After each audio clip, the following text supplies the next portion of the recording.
things that are, things that were, and some things that have not yet come to pass. Get your damn titties back in your dress, Galadriel. We're tired of this crap. And Frodo's in the corner. Dear Lord, that's more tempting than the ring. Shit. Welcome Welcome. to Season our podcast 1, Episode 3. Trey of the As to Yet Be Named podcast.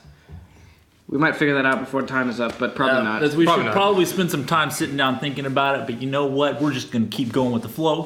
Feeling good. And if you're listening now, obviously you don't care about the name because here you are. It's too late now. again. We're still coming back. Try and you turn in. off that computer. Yeah. Switch that window. Not gonna happen. Yeah. Not doing it. Not my house. Going back For at to least work. 5 minutes. Well, what's new? Anything new with all of you this week? Anything new? Anything new in the news? I'm sure there is, but Harrison Ford almost crashed his plane. Did you see that? Yeah, I did. Is he suffering any long-term injuries? No, but I think they're Just gonna- permanent brain damage. You know, as long as his face is okay, that's that's all yeah, that's all Hollywood that cares matters. about. I think Abrams gonna take away the Falcon though. Yeah, drive he's that not gonna let anymore. him. Yeah, he's not going to be able to drive that. But do you see the picture of the plane? It's literally this big. Like, it's that big. Really? The plane that he was actually flying. It's him just crashed into a little plane. It's a radio control. Someone else is controlling it. Harrison's just like, holy crap, I'm going down! But really, this guy's just doing barrel rolls with the Yeah. little remote control. He tried to do a barrel roll and Harrison just tumbled out. Yeah. And landed. That guy's like critical condition. 72 years old, 74, something like that. Yeah. Remember, he also got hurt on the He broke his ankle on the yeah, he set like of broke Star his Wars. leg during Yeah. Star Wars. You Like can't- the new one. He's just Dude, if he died, how much bigger would Star Wars be? It'd be like Dark Knight all over again. yeah. Dear Lord. To see his last film. Yeah. But I was watching something about him like a few months ago, but he is paid so much money. Yeah, he like is. he is like one of the highest paid actors. Like he'll work for a month and make over $100 million. What? Maybe not that much. It's something like No, 50 mil. I think they Yeah, it's paid. something. it's like I think 50 they, mil. They offered him like 100. Didn't they offer him like $100 million or something? Something insane. For I Star know Wars? Robert Downey Jr. got $50 million for Iron Man 3. $50 million. I think the budget was No, like, I think it was For Avengers, was right? it was Avengers, yeah. He was the highest paid one. Of that year or ever? Of all the Avengers, he was the highest paid. Oh, Jesus. Yeah. How do you? But I mean, is that like the highest paid an actor's ever been for? It must be pretty. It's got to be up there. A for quarter sure. of their budget. No, the budget was like What? 250 It was 250. million. Like And 50 50 of of it- that is going to Robert Downey Jr. Oh. Who would say Because no he to needs that? the money though. He needs it. He needs it more than we do. Because like, how is he going to pay for his other yachts? Great. So, what are we talking about today, fellas? Let's talk about some of our favorite movies. Why we like them. What makes them a great movie? Yeah, we've gotten some good feedback so far, like on our first podcast, talking about kind of our experiences making movies. I think we want to visit that definitely sometime in the future, but can't talk about that every time, right? Right. So Yeah. Favorite So- movies. I agree. Favorite movie? I'm going to go with Warriors of Virtue. Okay. Let's go ahead and put that up on the screen.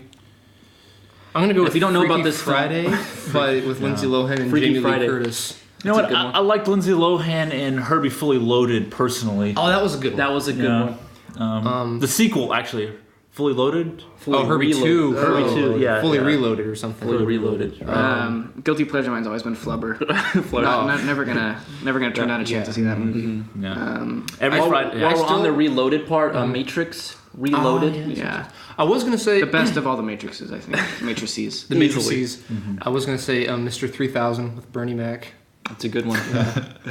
Great. Great. Yeah. Okay, for real though, favorite movies. Favorite movie? I mean, there's so many. How do you even start? One of your top 10. Gotta go with Predator. Predator. Wow. Defend it. Okay, Go. Wow. I don't want to defend it right now. Defend it. That's opening Pandora's box there. Yeah, I could talk Well, that about was Predator for one of the first films that had a group of people going in and they're just getting picked off. Wasn't that one of the first films? Maybe was Alien before that? Probably Alien was definitely before that. Yeah, it was Alien before was that. Anaconda with Ice Cube. Oh yeah. Concentrate. No, I'm thinking. Well, it was turning the hunters into the hunt. It's like it took. Right. It's cool because Right. it assembled like these badass commandos. Right. And even the actors, it had like Jesse Ventura and Arnold Schwarzenegger and all these like badass dudes at the Macho time. dudes. These macho guys. And then suddenly they just start getting like picked off. Mm-hmm. Well, I mean, Predator, it's a sci-fi action. It's a classic. It featured like all these really great stars, like you said, Schwarzenegger, Ventura, Carl Weathers. I like it because it's like taking kind of this mythos of assembling the super team, kind of like you see in Lord of the Rings or like in Avengers or Seven Samurai. You're taking like these badass warriors and they're all coming together to fight, something which actually in the beginning turns out to be like a drug cartel in the jungle. But it turns into something more. It turns into getting switched on its head. Now these guys are being hunted by something menacing. crazier. They're Yeah. just coming upon these clues, and the clues are like dead, strangled bodies hung up Yeah. in trees. That's crazy. The tension in that movie is just up here the whole way. Billy, what do you see?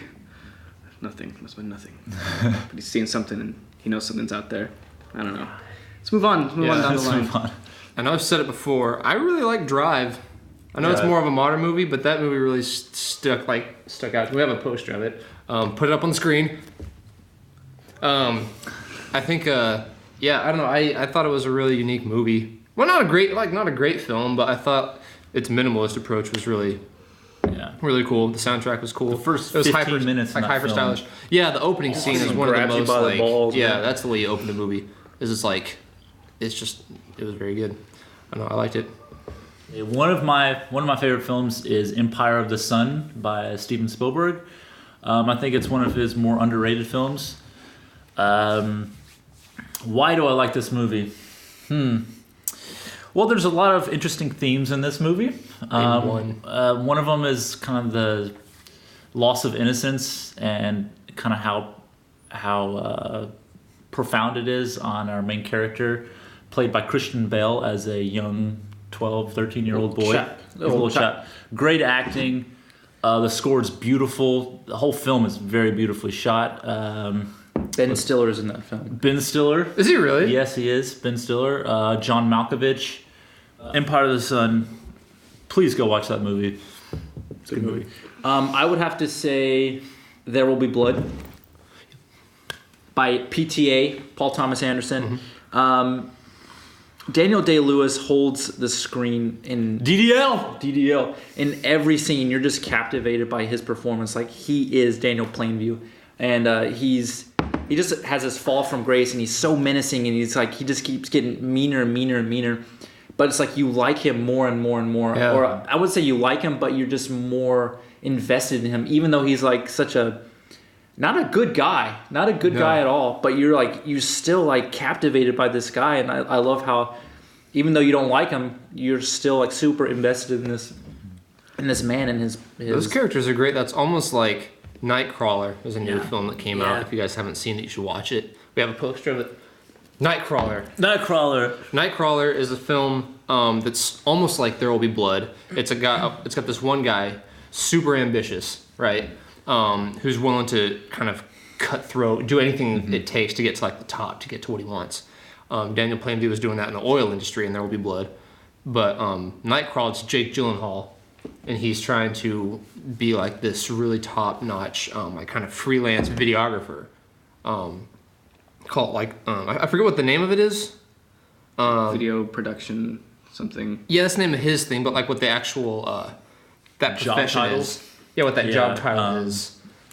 I don't know if they're actually called night crawlers, but they're like the dudes that come in and kind of like Get in film there. violent footage, and then they sell it to the news, and he Right. becomes really good at to the point where he almost starts like bottom feeder. creating the accidents Right. in order to get the footage, and so it's like Gyllenhaal, great performance there. tremendous performance. So those are two kind of similar films. Because he definitely isn't like a guy you like at all. No, I but- think that but you kind of still- goes to show. I mean, that kind of proves to have you don't have to like a character necessarily Exactly. to follow them or to be invested in them. And a lot of great movies, they feature characters that you really feel like you love and you want to see them succeed, even if they're doing it for the wrong reasons. You You're almost feel guilty for intrigued rooting for by them. it. Yeah, You know, it's something you've never- And that's you don't great see before. filmmaking, Yeah, like it is. if you wouldn't do that yourself, but you're still kind of rooting for him Yeah. in such a weird way, like it's almost like an ambiguity between that's just kind of like fighting inside of you, just like, oh man, that's freaking crazy. Like you're just totally invested Yeah. in it. Well, this also kind of goes into something else we want to talk about today, which is like what makes a great movie or what we think makes a great movie. Not that we're experts on it, by no means. But I've always said, it's your character. It has to be. You have to have a character that's just phenomenal that the audience wants to go along for the ride with. And he has a goal, and he wants something. I think that's very prevalent in There Will Be Blood and Nightcrawler. Like our main characters, they want something. They want to be successful. They want to do good, or like they want in their heads, they want what they want. Yeah. And they're just totally invested of what they're trying to do. And I guess that's kind of where the character change. The characters have to they should usually have like a character change as well, right? So it's like they're. It's hard to explain the way they start in the beginning. They have a flaw. So it's like they have their goal, and in trying to get to that goal, there's like a conflict that kind of comes up. Right. But they have a flaw. And so their flaw is almost personified by this conflict. Like whatever the villain is or the antagonist in the film is almost coming at them, attacking that flaw, like their weaknesses. So they have to overcome that flaw in order to like achieve their goal. Or it could be that they start off pristine and then they're corrupted, and then by the end, Like a flaw from Grace. Exactly, a flaw Raging from Grace. Bull. Yeah. Raging Bull. Boogie Nights, maybe. A little bit. Doesn't he kind That's of... almost like a little bit of a cycle. It's like he starts out kind of neutral. He goes up this crazy road. Then he crashes then pretty he crashes hard. But then he kind of right back a little bit where he's... or almost like... a little above where it yeah. started. Yeah. It ends, I guess, on sort of better note. Yeah, it's kind of a weird... But yeah, you're right. I think, like... sometimes it doesn't have to have, like, a full character change. There's some movies, I don't even know if Drive, if you really had a character change. Right. I don't know if he had a really gold. Right. In any of these Clint Eastwood movies, does he ever have a character change? He's just a guy that That's walks true. into town and kills people and gets money and leaves. Great movie. We love him just because of that. Yeah. That's filmmaking right there. It's like if he's a cool guy and you're like invested in him, like it tells you like he can do whatever he wants. Even And look we're at gonna be like, Nightcrawler. I'm not sure there was much of a change in Nightcrawler. Nightcrawler was just about him going from here to here. He ended in a different place. Not maybe not a character change, but definitely a change in his circumstances. That's good. He became he was or just this kind of this low level thief ends up becoming the A high-level thief. but he's still a thief. or a psychopath. Yeah, not really a thief, but he's still But he kinda becomes criminal. successful. Like low-level Either way, crime. he's very and the kind successful. of... Yeah. Nightcrawler taught me that, like, man, you can pretty much accomplish anything you want as long as you're determined enough. Yeah. That's the theme of that movie. That really was. That movie was tremendous. Really, if you really want it, you can go and do it. Dude, yeah. Right. Be a psychopath. That movie was interesting. Can we talk about that for a little bit? I Yeah. don't know. Yeah. I mean, why Yeah, not? we can. We don't have an agenda.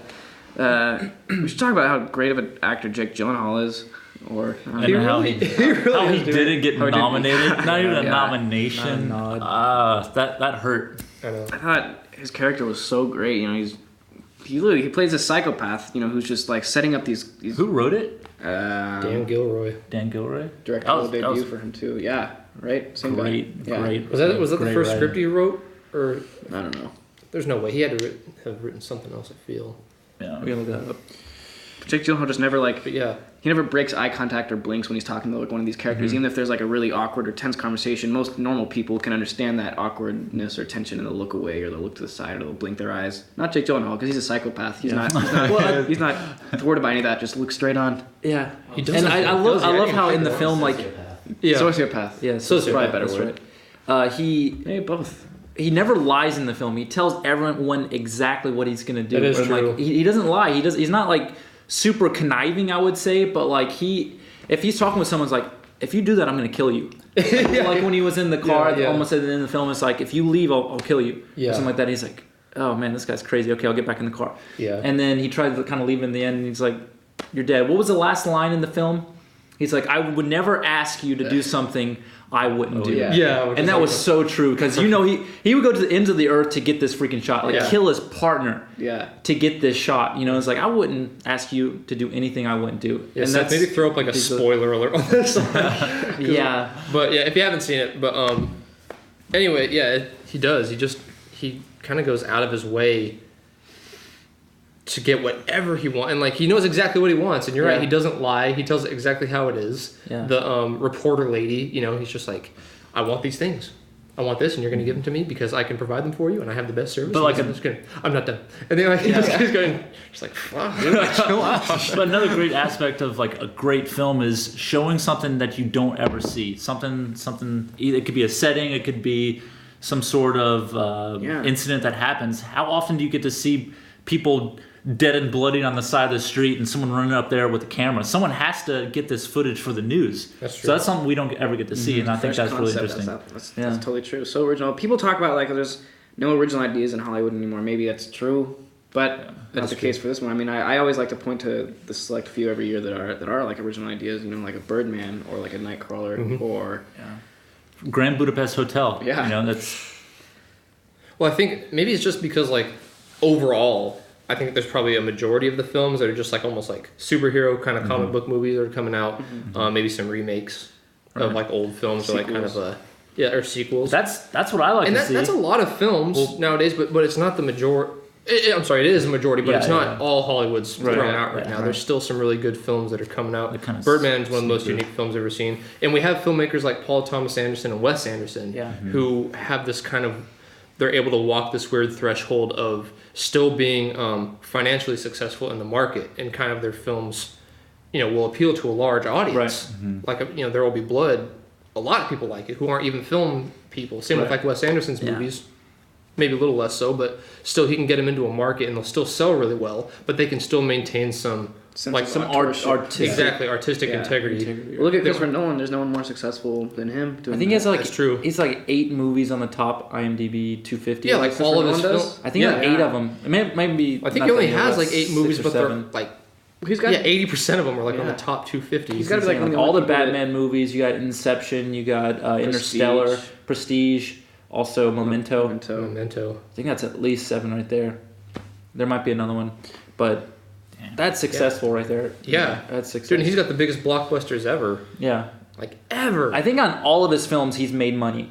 Oh yeah. Oh no, and I think that's why he's cash cow. That's why they say that's why they're like, okay. If he says I want to use film, the studios are like, oh yeah, okay, let's figure out how to get Kodak back in business. Yeah, no, he literally he's like, I'm gonna put I also want my IMAX to project in film, so put some film IMAX projectors in these theaters. And I go, Chris, that's kind of a lot, man. And he's just like, just do it. I guarantee you millions of dollars. Come on, and they're like, all right, Chris. Chris, yeah, he's so. We could talk about Interstellar. His film. We thought of that. Yeah, we could. I know for some reason I mean it's not really a great film, and it took kind of a while for me to kind of realize that. I know right off the bat, Axel was kind of like, it's not that great. First of all, we saw an IMAX, which was we did see IMAX film, and that was an experience. Like that was the way you should. One of the most hyped films I can ever remember. People were talking about Christopher Nolan's next film. You know, his last one was Dark Knight Rises. But I think we hyped it up a lot. We were watching the trailer every other day. Like, when the trailer's out, oh man, okay, we already bought our tickets. We're gonna go see it because we're already like sci-fi fans, or so it's just like sci-fi movie by Christopher Nolan. Holy crap! Matthew McConaughey coming off of Matthew McConaughey. Holy shit! All right. It's going to space. We're going to. Yeah, man. It was freaking Michael Caine. It was visually it was an experience, and maybe that's why I liked it. Because I admit I'm more of a kind of on the surface. I like the visuals. Maybe that's why I like Drive. It's because it's really stylish. I'm just like, oh, it looks cool. But then, deeper than that. Yeah, I think it is. But I mean, still, and so I was kind of blown away by like the spectacle of it. And so that was really kind of lingering on me.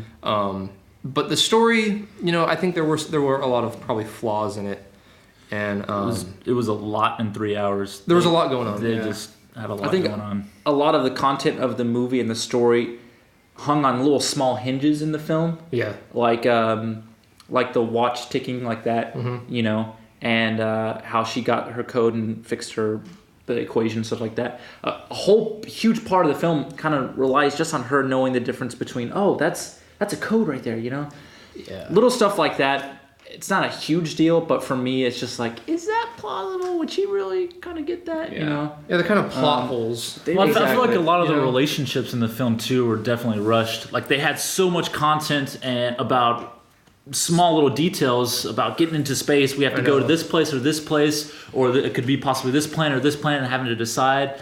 And I think the relationships between like McConaughey and his daughter and weren't fully fleshed out. Yeah, exactly. They could have focused a little bit more on that emotion there. Yeah. Also, we didn't get a lot of sense of who Matthew McConaughey was before all this happened. Like we kind of got a dream sequence of of him like crashing Like or something crashing like or that. something, 'cause they And brought that up could the have been crash. like in the future too. It wasn't Yeah, like that's really true. Yeah, I don't know. I mean, apparent, but like apparently he's this great pilot living like 20 miles And in the future, a couple hours from I like know. their secret base. secret base that you can just walk into. Yeah, and then he goes in and he knows everyone there. He says, "Hey, Billy, hey, Janet, we're going to space tomorrow." Great. Hey, where do I sign? We're already going to be in space. we're already going. I'm gonna leave my kid just so you know. Hey, shut up, Murph. All right, I'm leaving your ass. It's like, Dad, you just met these dudes. yeah, like, I you're gonna know, leave me? but there's not a lot of food here. Only Yeah. corn. Don't worry, I'm ready to go to space. And the son's like, "Oh, I get to drive your truck." And he's like, "Okay, yeah, cool. Take care of the Yeah. house. Also, your Later, sister.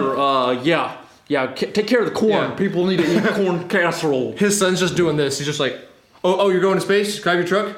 All right, okay, cool. Yeah, you're good. Okay. See you later, bud. See you later. All right, later, bud. Yeah, later, bud. "Hey, Later, bud, bud, man. Hey, Chief. Hey, Chief. There's gonna be cornbread here. Okay, all right, Chief. Okay, I'll Thanks, send you bud. some cornbread, bro."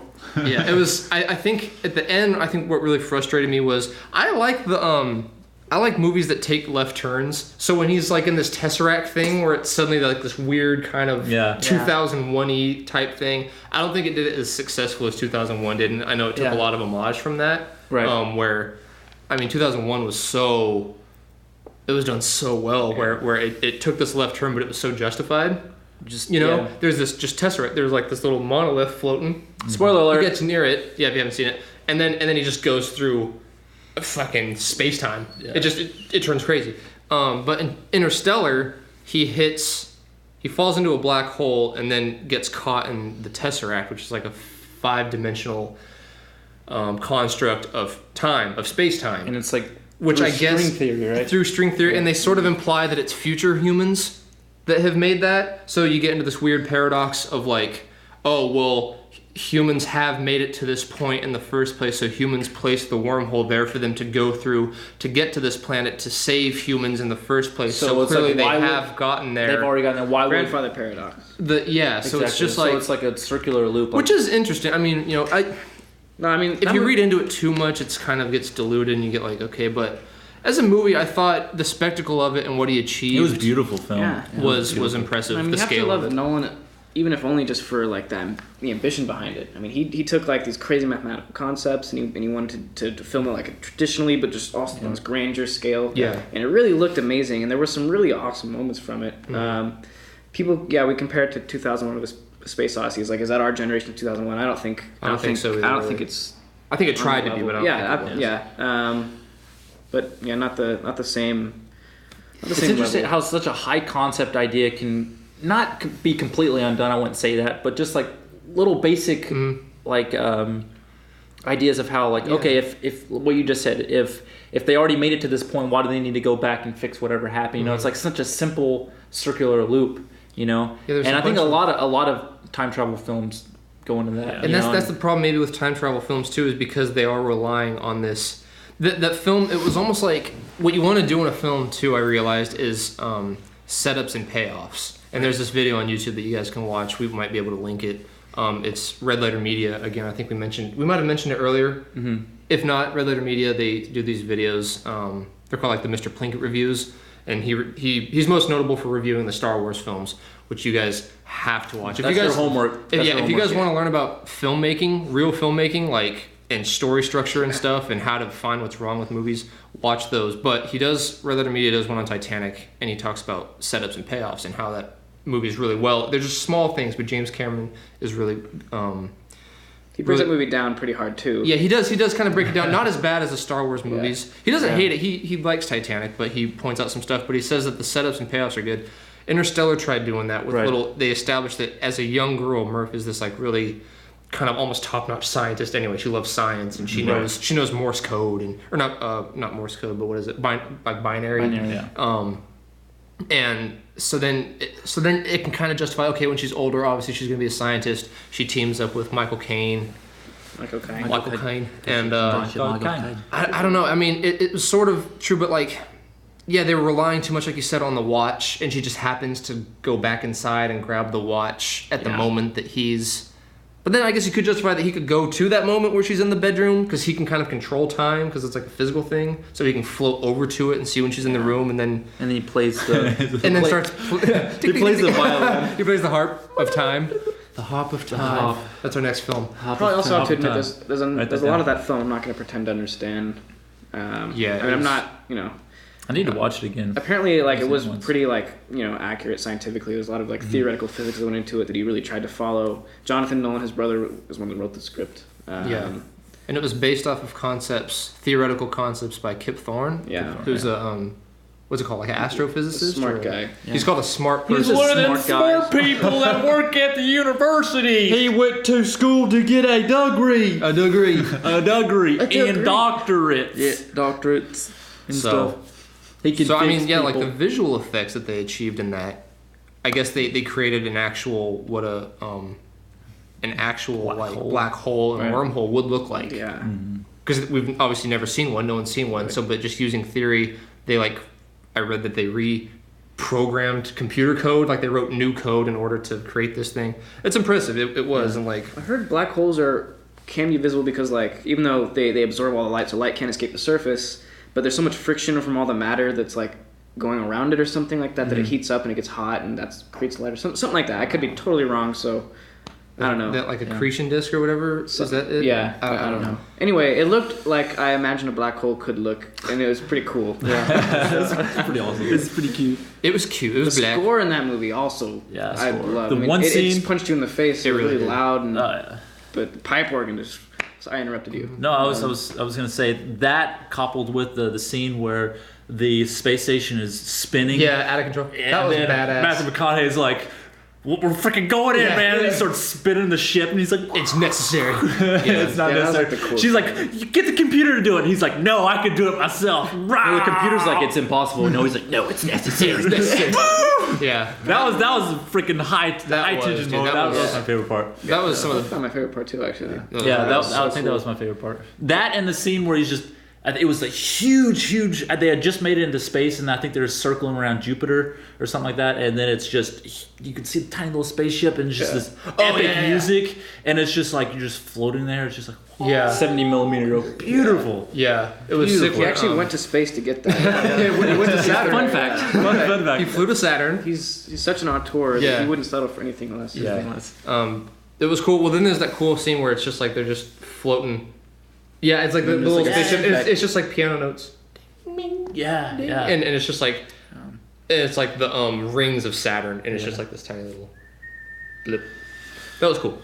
Anyway, Movies. going back to what you said about like ambition, I almost want to talk about another film, which I don't know if you guys have seen, Only God Forgives, which is by Nicholas Winding Refn, who did Drive. Not a great film, but According to you, shut up. No, I don't know if it was great. It might be, but it was kind of It's weird. definitely not for the general public. No. That's for sure. I think there's some aspects in that film that are like really beautiful and brilliant. I remember but watching the trailer to this film, and it was like the trailer was my fucking god! awesome. If you haven't seen the trailer, we'll link it below. Yeah. But the trailer to this movie, you're just like, wow, that looks intense. I Like, wanna oh, see I want to that. see that movie. Like, Yeah. holy crap! And then you watch the movie, you're like, what? Yeah, you're like, that was That was different. fucking weird, dude.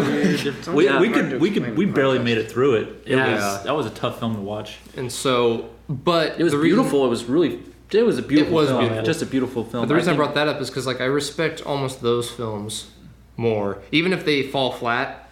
If they have some ambition and like they don't like I don't know, I just really respect that more than It's just trying to do kind of something cookie different, cutter, you know? Yeah, exactly. pandery. Like there's movies that they make that you know are gonna make money, that the studios know, and so they're like these cash cow. Oh, this is a safe bet because it's gonna make $800 trillion. So let's just throw it out there. Throw 9 of them out there. Right. 9 fucking Spider-Man movies. Fine. It's all the same. Whatever. Oh yeah, Guaranteed Smurfs 5. Smurfs 5. Let's do it. Like Journey to the Center of the Earth. Who cares? great movie. So those will make money, a lot of money, because they're like these families who are gonna take their kids and shit. But these types of movies, I respect more because they're almost ballsy, and it's like at least he's trying to maintain some same thing, like artistic integrity. He's trying to do something different. I don't know if Christopher Nolan was trying to do something different with Interstellar. I think he was.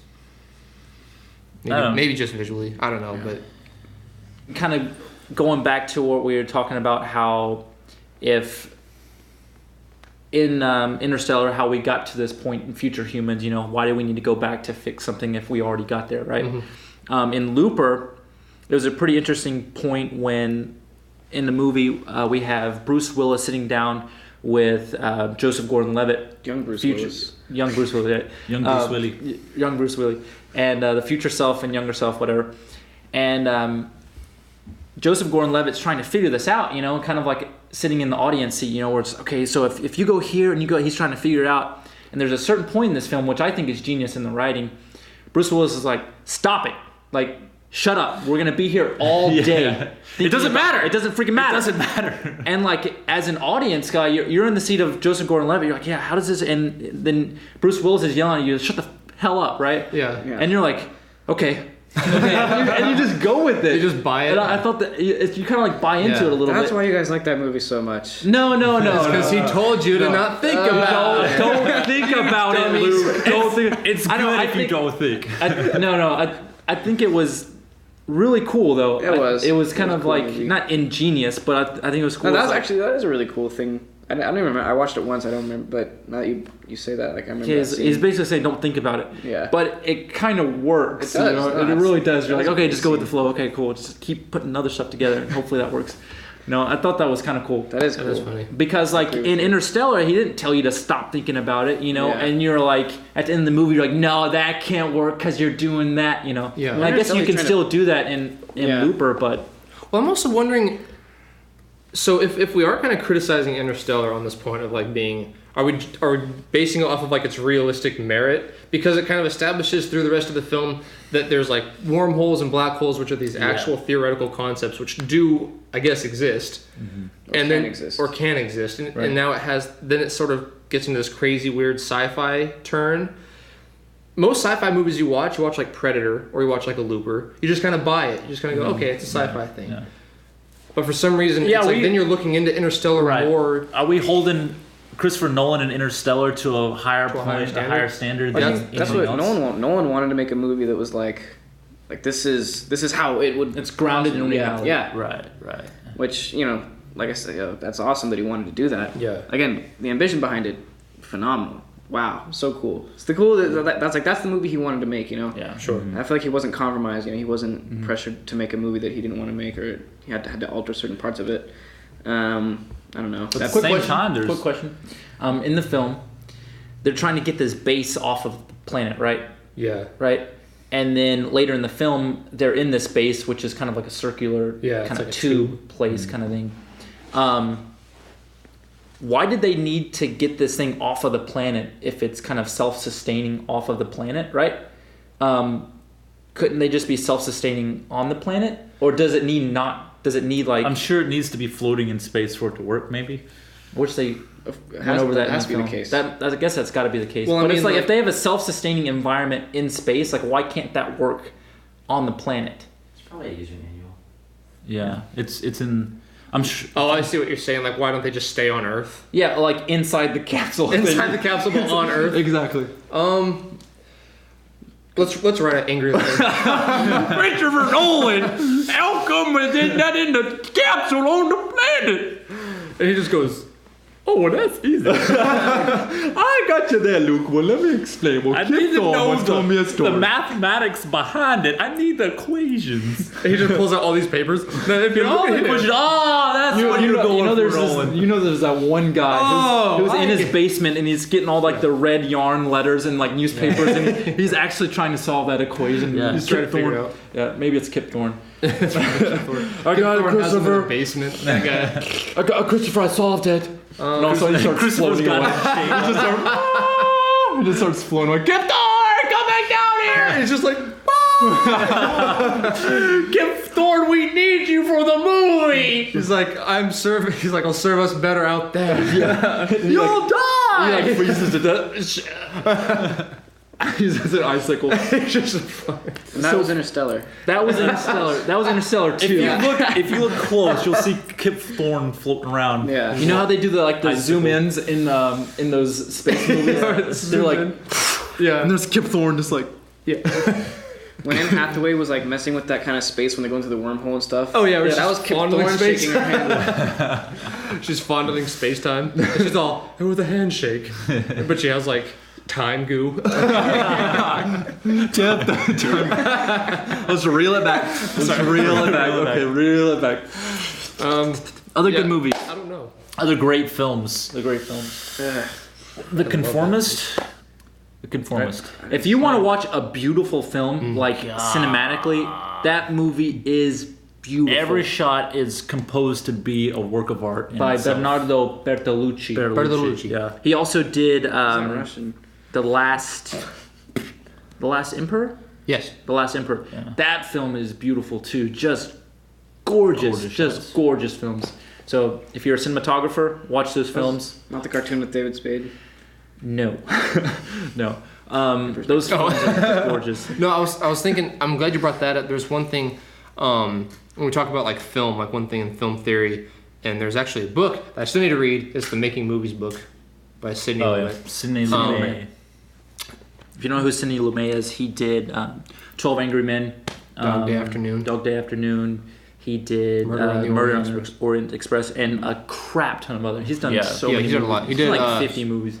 What's the one? The news. I want you to Network. I want you to go to your windows. hell. I'm not gonna take it anymore.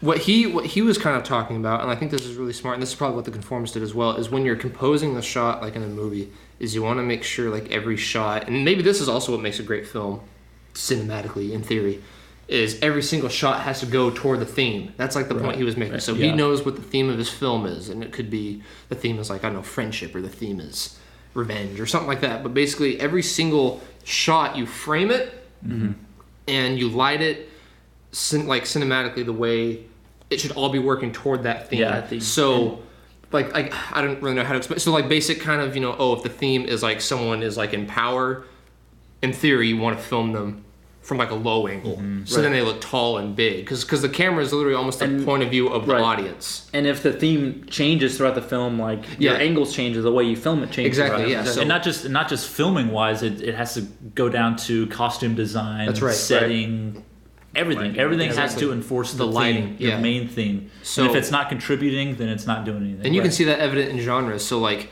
a horror film is not going to have all this really high key lighting. Like a romantic comedy would or something. It's going to have a lot of really dark, kind of like high contrast, really low key lighting. The mise en scene. The mise en scene.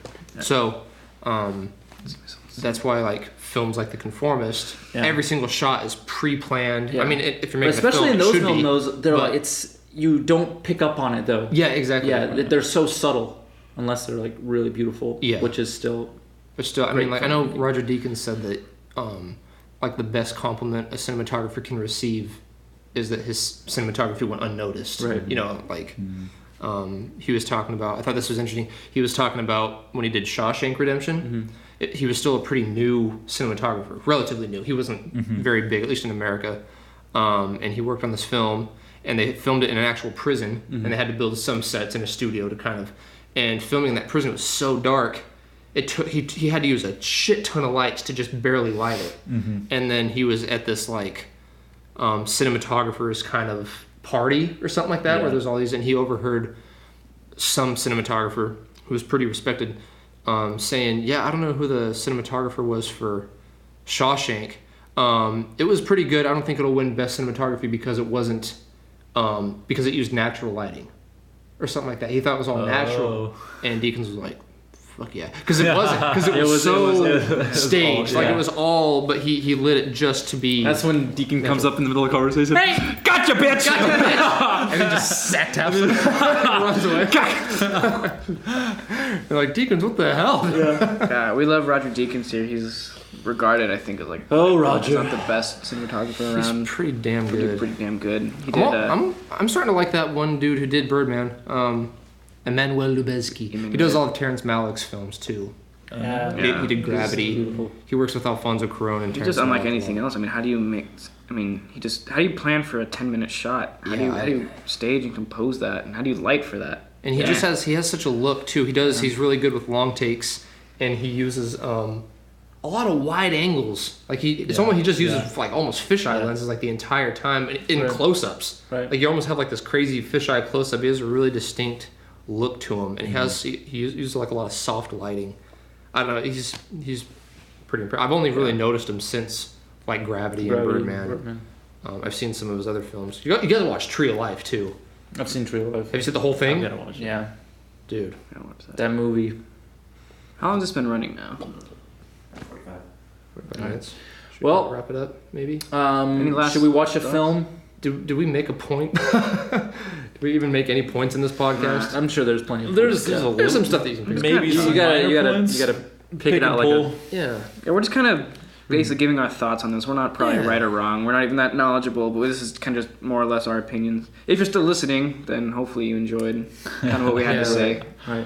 If you do we stick wanna- through our rambling. Yeah, maybe we'll have a guest sometime soon. Talk about a guest. We have Yeah, a few we- guests in line. Yeah. Some people we worked with just in small film projects, but Right. but I think we could give a lot of great insight, just other opinions, and if you're listening to this as an amateur filmmaker, or you don't have to be, but if you are, that's kind of like what we like to talk about a lot Yeah. too, and maybe Probably we relate to us a little more. learn a lot from each other and just kind of listen to Yeah. other people and their experiences and stuff Yeah. too. So And hopefully we've given some sort of, take our words with a grain of salt because we haven't made, many films, but we try and kind of self-correct and we find, what our flaws were. We also try and find what our strengths are and just kind of work off of those. So if there's any stuff that we talk about that is helpful, leave comments. Yeah, Lots of comments. yeah.